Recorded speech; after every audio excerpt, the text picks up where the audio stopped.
It's a common refrain in D&D that the DM is a storyteller, and as players, we're just along for the ride. But that's just not true. D&D and all RPGs are at their heart communal storytelling. They're a place where players and the DM come together to tell a shared story.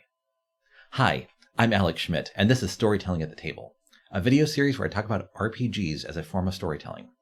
This is episode 1. You, the player, are a storyteller. At the core of what D&D is, players are active storytellers. Each player has something to bring to the experience. And with a little intentionality, by thinking of yourself as a storyteller, you can greatly heighten the experience of the game, both for yourself and everyone else at the table. This doesn't have to mean hours of prep, just a few minutes of thought. There are 3 specific ways that you as a player are a storyteller. First, as an actor. Second, as a creator. And third, as an audience member. In this video, we're going to dive briefly into each of those 3 roles. First, you, the player, are a storyteller as an actor. This doesn't have to mean using funny voices, or even speaking as your character, though it can include those things. And just as a side note, while both of those things can be scary, they can also be a lot of fun, and if you're comfortable, should give it a try. That said, actor means one who acts, someone who moves, one who performs, someone who makes decisions, literally one who takes actions.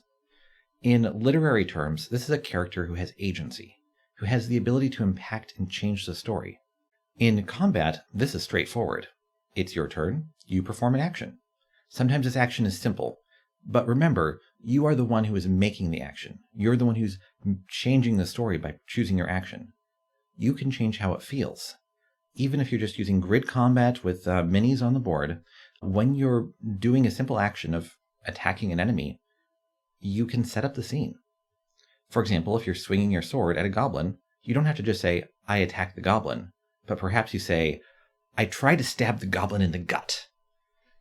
It makes the image of what you're doing that much more clear for everyone at the table. Now, when you do this, be sure to describe the action as something you're attempting to do instead of the result. You don't want to say, I chop the goblin's head off, and then you roll a natural 1, and that's not what happened. That way you don't have to feel awkward or backtrack. Outside of combat, this can be simple as well.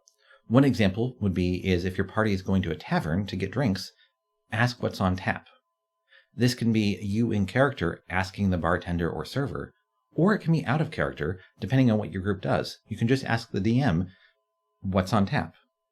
The key is to engage with the world. Ask questions. Describe what you're doing with a little bit more specificity. This will help you to engage, and it will help all the other players to engage as well, and it will make the DM's world come to life in ways that they may not have expected. Second, you as a player are a storyteller as a creator.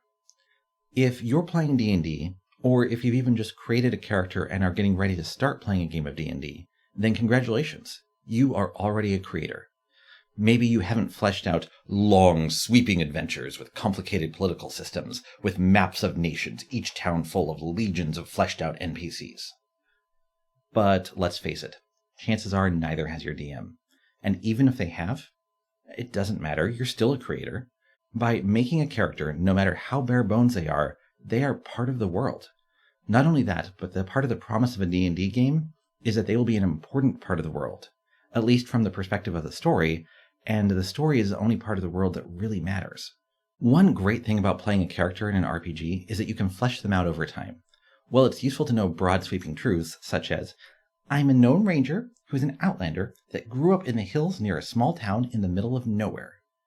You don't necessarily have to have more than that. In fact, what I just described is mostly just out of the mechanical side of character creation. One low-pressure way to flesh out some character detail and details of the world around them is to create one new fact each time you play a game. So, for example, it's your second session, you might decide what your character's favorite color is. In your third session, you might decide what their mother's name is. These are things that you can immediately share with the rest of the table if you want to, or they're things that you can hold back so that your character might mention them in conversation, or you might never directly mention them, but the next time your character is picking out a new dress, they might choose a yellow one because that's their favorite color. Of course, you can always go much more in depth with your character's backstory from the get-go if you want to, fleshing out details and timelines. And in a future video, I'll actually go in depth with my personal process for doing this. But whatever you do, make sure you collaborate with your DM. You might be surprised at the ways that your idea for a backstory can fit into their world, leading to a richer experience for both you and them and everyone else at the table. Third, you as a player are a storyteller as an audience member. Well, we've all created stories in our heads that have been really just for us. Most stories are meant to be experienced, and experienced by other people. And as a player in an RPG, part of the joy is that you get to experience the story being told by the other players. This story is unfolding not only from what is said by the DM, but also what's said by you and what's said by the other players as they interact with you and interact with the DM. Now, what I'm about to say can seem obviously simple, but it's amazing how effective it can be and how easy it is to miss it. When the DM is describing things, look at them. Listen. Feel free to react. Be excited, or be grossed out, or be surprised, or sad. The same goes for other players, both in scenes that you're in with them and ones you're not.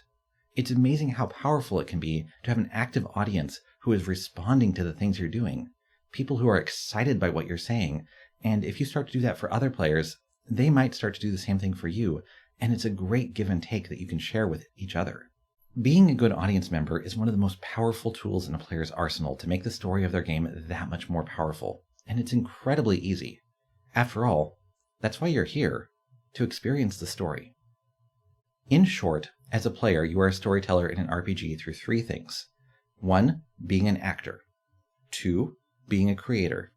And 3, being an audience member.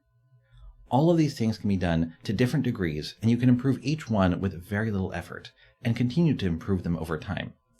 By being just a little bit more intentional, you can improve the experience of the story of a game by leaps and bounds. And doing so will help the other players to do the same thing as well. Thanks for watching Storytelling at the Table Episode 1. You as a player are a storyteller. If you enjoyed this video, be sure to hit the thumbs up in the bottom right-hand corner of your screen. And if you want more videos like this, be sure to subscribe to the Tales of the Tabletop channel. I'll be uploading videos in this series on the second and fourth Tuesday of each month. In the next episode, I'll dive into the role of the DM as a storyteller. Until then, keep telling stories.